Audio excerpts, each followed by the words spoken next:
Hi Ali, so glad to have you over for breakfast. Pink Pistachio is a Pakistani brand, a Pakistani passion project.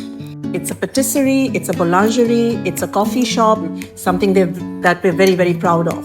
A to Z, everything is made locally, breads are made locally. We were one of the first brands to start sourdoughs 10 years ago with local ingredients. It was super challenging. We tried endless nights working in our kitchen, working in our with our ovens, with our recipes, weeks and weeks of experimentation.